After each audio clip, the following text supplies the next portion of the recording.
प्यारे बच्चों, कैसे हैं आप? उम्मीद है आप अच्छे होंगे। आज हम बात करेंगे त्रिभुज में भी समरूप त्रिभुजों की, कि कब होती हैं त्रिभुज समरूप आकृतियां या सर्वांग सम। तो दो शब्दों को लेकर आज हम चर्चा करेंगे, सर्वांग सम और समरूप।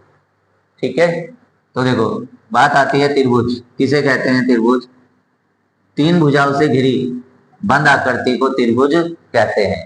ठीक है, तो त्रिभुज किसे कहते हैं? तीन भुजाओं से घिरी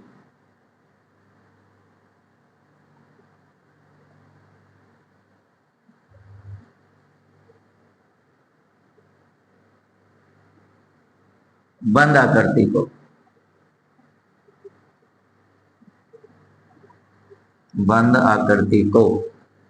त्रिभुज कहते हैं।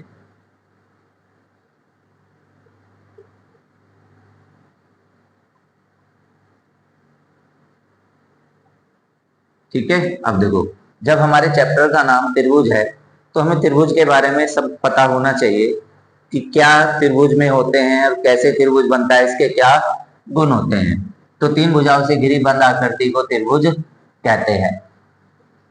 त्रिभुज में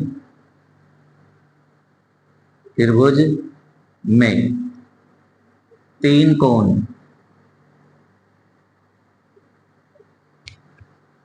तीन शीर्ष,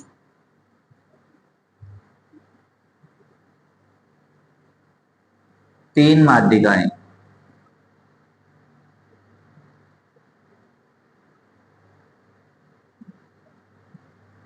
ठीक है, तीन कोण हो गए, तीन शीर्ष हो गए, तीन माध्यिकाएं हो गई, तीन शीर्ष लंब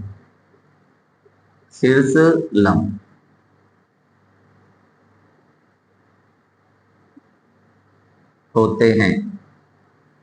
अगर कंडीशन देखी जाए तो त्रिभुज में इतनी सारी भुजाएं, इतने सारे शीर्षक होते हैं कि भाई किस तरह से तीन शीर्ष लंब होते हैं। त्रिभुज के तीनों कोणों का योग कितना होता है? 180 अंश। त्रिभुज के तीनों कोणों का योग कितना होता है? 180 अंश। ठीक है, बिल्कुल 180 अंश होता है। मैं कहूं क्या भाई 180 है तो 179 हो सकता है, 179 नहीं हो सकता। एक ज्यादा हो सकता है, 0.1 ज्यादा हो सकता है, नहीं हो सकता है। त्रिभुज में 180 अंश ही होता है तीनों कोणों का योग। ठीक है, तो मैं एक त्रिभुज बनाता हूं।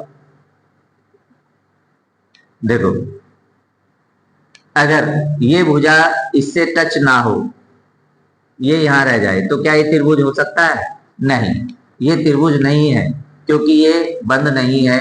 तो त्रिभुज जब ही बनेगा जब ये बंद हो चुका होगा। अब ये ए, ये बी और ये सी, तो ये हो गई शीर्ष ए, शीर्ष बी, शीर्ष सी। फिर भुजाएं हो गई ए बी, बी सी और सी ए, ये भुजाएं हो गई। माध्यिकाएं हो जाएंगी, ये देखो माध्यिका होती है, क्यों? ये इसको दो बराबर भागों में बांट देगी। फिर बी से इसके मध्य बिंदु को मिलाएंगे, ये मध्य बिंदु है, तो मान लो ये डी है और इसका मध्य बिंदु ई हो गया, तो बी ई माध्यिका हो गई। अब देखो ये है, तो ये क्या हो गया? सी एफ, ये हो गई माध्यिकाएं। तो माध्यिकाएं कौन कौन सी हो गई? माध्यिकाएं हो गई हमारी ए डी और ए डी, बीई और सी एम। ठीक है, अब देखो, इन माध्यिकाओं में क्या खूबी है कि ये सामने वाली भुजाओं को दो बराबर भागों में बांटती हैं। ये इसके बराबर है, ये इसने जो हमारी बी माध्यिका है इसने इसको बराबर बांट दिया, दो हिस्सों में बांट दिया। ये 2 सेंटीमीटर है तो ये भी 2 सेंटीमीटर है। इसी तरह से इसने इसको बराबर बांट दिया। तो ये होती है हमारी माध्यिका। ठीक है, अब त्रिभुज के प्रकार, त्रिभुज के प्रकार। अब त्रिभुज को हम दो आधार पर बांट सकते हैं। ठीक है, नंबर 1 और नंबर 2। त्रिभुज के प्रकार होते हैं, नंबर एक, भुजाओं के आधार पर, भुजाओं के आधार पर। बताओ त्रिभुज, भुजाओं के आधार पर त्रिभुज कितने प्रकार के होते हैं? ठीक है, नंबर एक, नंबर एक ये होता है समबाहु त्रिभुज, समबाहु त्रिभुज किसे कहते हैं? जिस त्रिभुज की तीनों भुजाएं समान माप की हो उसे कहते हैं हम समबाहु त्रिभुज। जैसे भाई 6 सेंटीमीटर, 6 सेंटीमीटर और 6 सेंटीमीटर, जिस त्रिभुज की तीनों भुजाएं समान लंबाई की हो उसे हम कहते हैं समबाहु त्रिभुज। नंबर दो, क्या? समद्विबाहु त्रिभुज, समद्विबाहु त्रिभुज।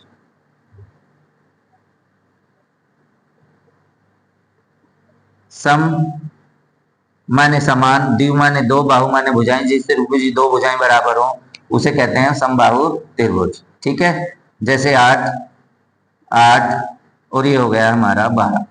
ठीक है, तो इस तरह से हम कह सकते हैं कि ये क्या है? समद्विबाहु त्रिभुज है। सेमी हो सकता है, मीटर हो सकता है, कुछ भी हो सकता है, मिलीमीटर हो सकता है, कुछ भी।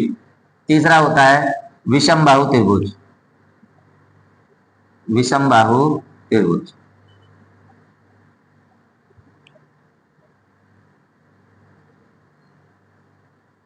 ठीक है, विषम यानी असमान, बाहु माने भुजाएं, त्रिभुज, जिस त्रिभुज की सारी भुजाएं असमान हो उसे कहते हैं विषम बाहु त्रिभुज। मान लो एक कितनी है? 8 सेंटीमीटर है, एक 6 सेंटीमीटर है और एक 10 सेंटीमीटर है। ठीक है, तो देखो ये भी है हमारा भुजाओं के आधार पर। अब आता है कोणों के आधार पर, कोणों के आधार पर। तो कोणों के आधार पर भी त्रिभुज 3 प्रकार के होते हैं। ठीक है, कोणों के आधार पर। नंबर एक, न्यून कोण त्रिभुज, न्यून कोण त्रिभुज किसे कहते हैं? न्यून कोण त्रिभुज, जिस त्रिभुज की, जो त्रिभुज के कोण है वे सारे न्यून कोण होने चाहिए, यानी सारे कोण 90 अंश से कम होने चाहिए। जैसे मैंने कहा एक का हो गया 60, ठीक है, ये हो गया 70, तो कितना हो गया तीसरा? ये 60 और 70 130, और त्रिभुज के तीनों कोणों का होता है कितना? 180, और तो ये आ जाएगा हमारा 50। तो देखो तीनों ही कोण 90 अंश से कम है, इसलिए ये न्यून कोण है। नंबर दो, नंबर दो होता है समकोण त्रिभुज, समकोण त्रिभुज। समकोण त्रिभुज वो होता है जिसका एक कोण कम से कम 90 डिग्री हो। ठीक है, यानी एक कोण 90 अंश होना चाहिए और दोनों कोणों पर कोई बंधन नहीं है कि वे न्यून कोण होंगे दोनों कोण, शेष दो कोण न्यून कोण होंगे, लेकिन वे होंगे कितने कितने डिग्री के, ये बंधन नहीं है। एक कोण 60 अंश हो सकता है, एक कोण 30 अंश हो सकता है, इस तरह से हो सकते हैं, या 25 35 इस तरह से करके भी अलग अलग हो सकते हैं विषम संख्याओं में। नंबर तीन, ठीक है, फिर आता है क्या? अधिक कोण त्रिभुज, अधिक कोण त्रिभुज। तो अधिक कोण त्रिभुज जिसका एक कोण अधिक कोण हो, अधिक कोण किसे कहते हैं? 90 अंश से ज्यादा होना चाहिए। ठीक है, तो जिसका एक कोण 90 अंश से ज्यादा होगा, मान लो एक कोण 100 अंश है, तो दो न्यून कोण होंगे, एक 50 हो गया और एक कितना हो गया? 30। तो इस तरह से इन्हें बोलते हैं हम।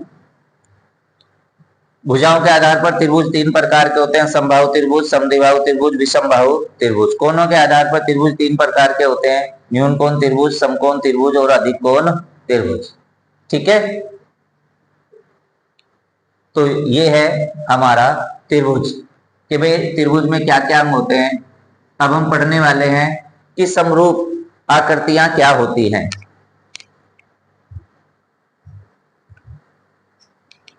अब देखो ये मैंने लिखा है समरूप आकृतियां और सर्वांग आकृतियां।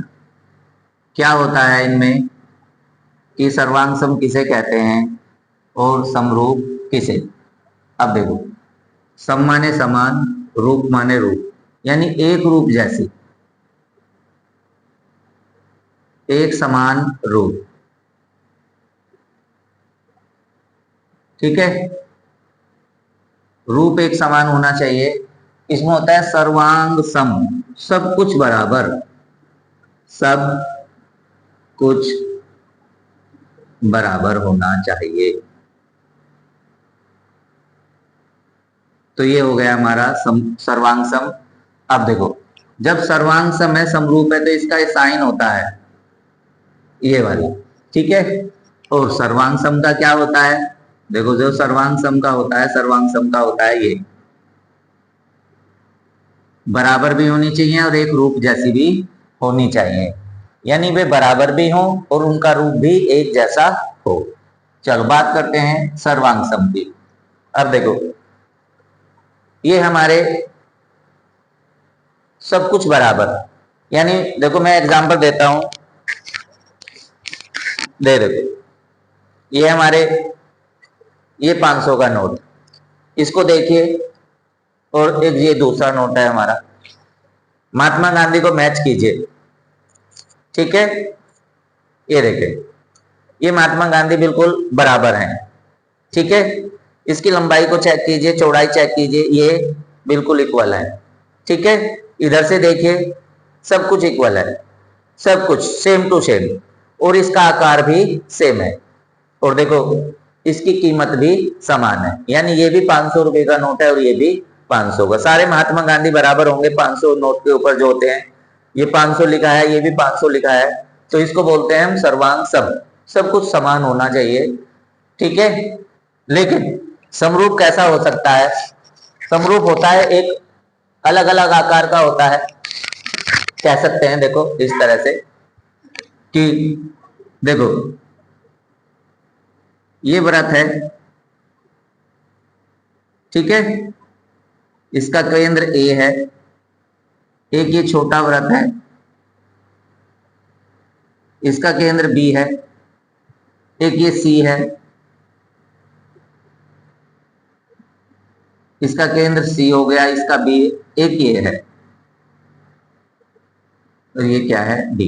तो देखो क्या है कि ये सारे व्रत अलग अलग हैं, ये घटते क्रम में रखे हैं, ये इससे छोटा, इससे छोटा, और ये सबसे छोटा, और ये इससे भी छोटा हो सकता है। तो ये आज सारी आकृतियां छोटी बड़ी तो हैं, पर क्या है, समरूप, क्या है, समरूप, ठीक है। सभी व्रत, सभी व्रत समरूप होते हैं, सभी व्रत कैसे होते हैं, समरूप होते हैं, छोटे बड़े हैं पर कैसे हैं, समरूप, ठीक है। अब आता है, एक हम त्रिभुज लेते हैं, ठीक है, ये त्रिभुज है हमारा सर्वांगसम त्रिभुज, ठीक है। फिर एक और त्रिभुज लेते हैं, फिर एक और त्रिभुज लेते हैं, फिर एक और छोटा त्रिभुज लेते हैं, तो ये सब त्रिभुज हैं कैसे, सर्वांग सम, ठीक है। थोड़ा बहुत देखो बनाने में थोड़ा बहुत अलग दिखाई दे रहा होगा, लेकिन अगर ये सब कैसे हैं, समबाहु हैं, सभी समबाहु त्रिभुज, समबाहु त्रिभुज समरूप होते हैं, कैसे होते हैं, समरूप होते हैं। तो देखो समरूप में क्या है कि आकृतियां छोटी बड़ी हो सकती हैं, लेकिन उनका रूप एक जैसा होना चाहिए, रूप एक जैसा हो, आकृति में क्षेत्रफल में छोटा बड़ा हो सकता है, इस तरह से। फिर आते हैं वर्ग की बात करते हैं। देखो एक वर्ग है, वर्ग में क्या होता है कि चारों भुजाएं समान होती हैं। एक और छोटा वर्ग बनाएंगे,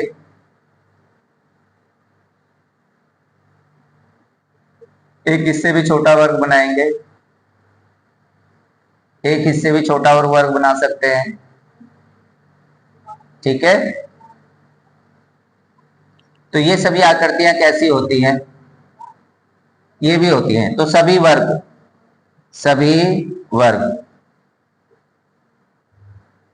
समरूप होते हैं, समरूप होते हैं। ठीक है बच्चों, तो इस तरह से हम कह सकते हैं कि समरूप होने के लिए छोटे बड़े हो सकते हैं, छोटे बड़े हो सकते हैं, लेकिन रूप एक जैसा होना चाहिए। ठीक है, लेकिन ये परिभाषा केवल काफी नहीं है, हमें इसके आगे भी कुछ करना होगा। तो देखो, यदि संगत भुजाएं, संगत भुजाएं समानुपाती, संगत भुजाएं समानुपाती और संगत कोण, संगत कोण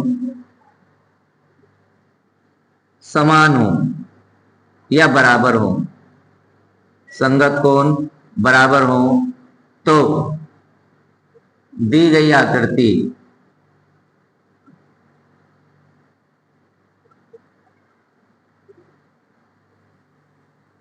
या त्रिभुज, ठीक है, समरूप होते हैं। कैसे होते हैं? समरूप।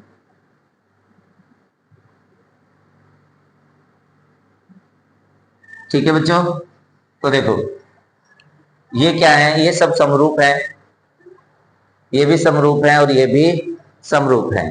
ठीक है, तो एक रूप के हो सकते हैं, तो क्या सभी आयत भी हो सकते हैं? नहीं, सभी आयत छोटे बड़े हो सकते हैं, लेकिन वे समरूप नहीं हो सकते हैं। तो अब हम एक्सरसाइज 6.1 की ओर बढ़ेंगे। अब देखो, ये हमारा एक्सरसाइज 6.1, जिसमें हमें डिफरेंस समझाना है कि सर्वांग सम और समरूप क्या होते हैं। ठीक है, तो देखो, यह रिक्त स्थान भरो और वो भी ब्रैकेट में दिए गए। तो नंबर 1, सभी वृत्त होते हैं, सर्वांग सम होते हैं या समरूप होते हैं। तो इनमें से हमें एक शब्द को उठा के यहां रखना है। मैं कुछ वृत्त बता रहा हूं, 1 2 3 4। तो बताइए, ये समरूप हो सकते हैं या सर्वांग सम? क्या ये सब बराबर हैं? नहीं। क्या इनका रूप एक जैसा है? हाँ। तो ये अगर रूप एक जैसा है तो ये समरूप, तो इसमें हम भरेंगे समरूप। क्या भर देंगे? समरूप। तो सभी वृत्त होते हैं सर्वांग सम, सभी वर्ग होते हैं समरूप या सर्वांग सम। तो मैं इसी तरह से वर्ग भी बनाता हूं। ये छोटा वर्ग हो गया, ये कुछ और बड़ा वर्ग हो गया। ठीक है, ये थोड़ा तिरछा वर्ग हो सकता है, कैसे भी हो, लेकिन इसकी चारों भुजाएं बराबर होंगी और प्रत्येक कोण 90 अंश होगा। तो देखो ये सब कैसे होते हैं? ठीक है, ये हो सकते हैं समरूप। तो इसमें भी भरा जाएगा हमारा समरूप। कैसा भरा जाएगा? समरूप। क्योंकि अभी मैंने इससे पहले जो पहला क्वेश्चन था उसमें समरूप और यही समझाया गया था, सभी त्रिभुज समरूप होते हैं, समद्विबाहु या समबाहु। ठीक है, तो समद्विबाहु में भुजाएं अलग अलग होती हैं, उनका रूप भी अलग अलग हो सकता है, लेकिन समबाहु त्रिभुज सब छोटे बड़े हो सकते हैं पर उनका रूप एक जैसा होता है। ठीक है, ये वाला। तो इसीलिए हम कह सकते हैं कि सभी कैसे? समबाहु। कैसे? समबाहु।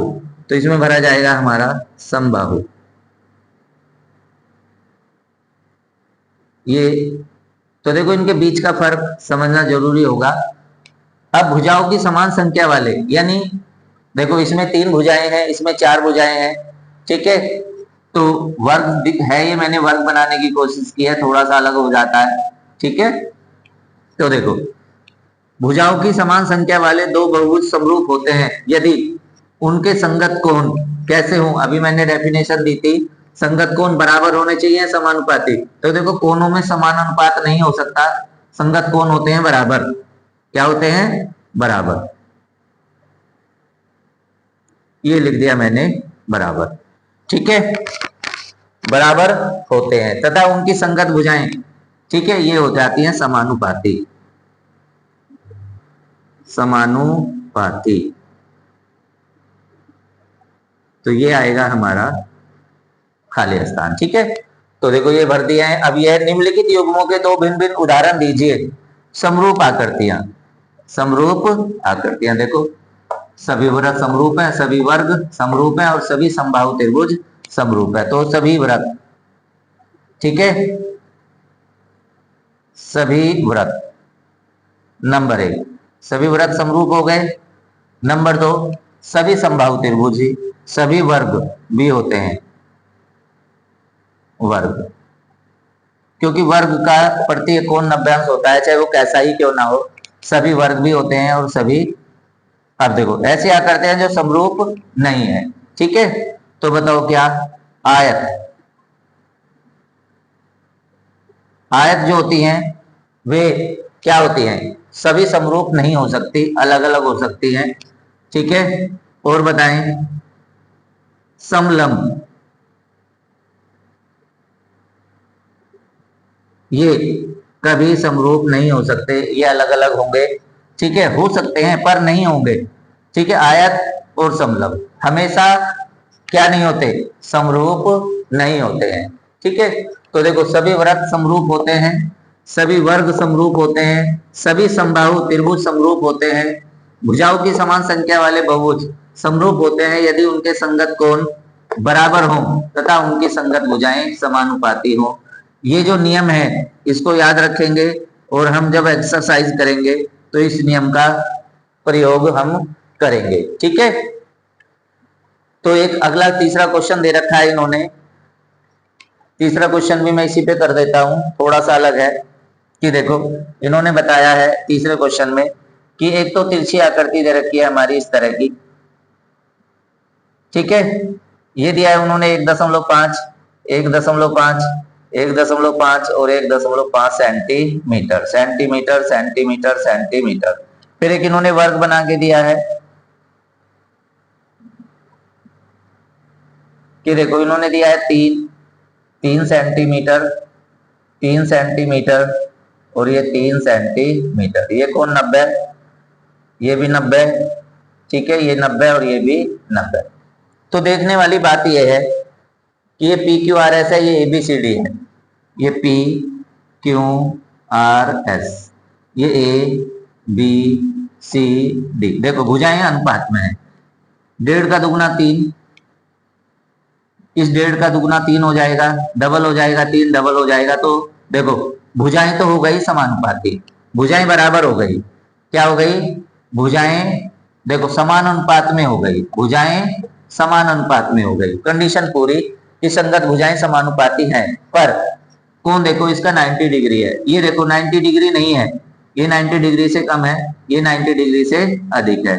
तो देखो इसकी कंडीशन आधी पूरी होती है कि भुजाएं तो समान अनुपाती है लेकिन उनके संगत कोण बराबर नहीं है, ये 90 है, ये 90 नहीं है, ये 90 से कम है, ठीक है। तो आधी अधूरी पूर्ति होती है क्या? कि भुजाएं तो समानुपाती हैं पर कोण बराबर नहीं है, अतः ये आकृतियां समरूप नहीं है, ये आकृतियां समरूप नहीं है, ठीक है बच्चों। समरूप में छोटे बड़े हो सकते हैं लेकिन उनका रूप रंग सब एक जैसा होता है। तो ये है हमारी एक्सरसाइज 6.1 और मिलते हैं अगले वीडियो में, ठीक है। अगर पसंद आया है तो चैनल को लाइक कीजिए, सब्सक्राइब कीजिए और शेयर कीजिए, ठीक है। मिलते हैं अगले वीडियो में, तब तक के लिए बाय।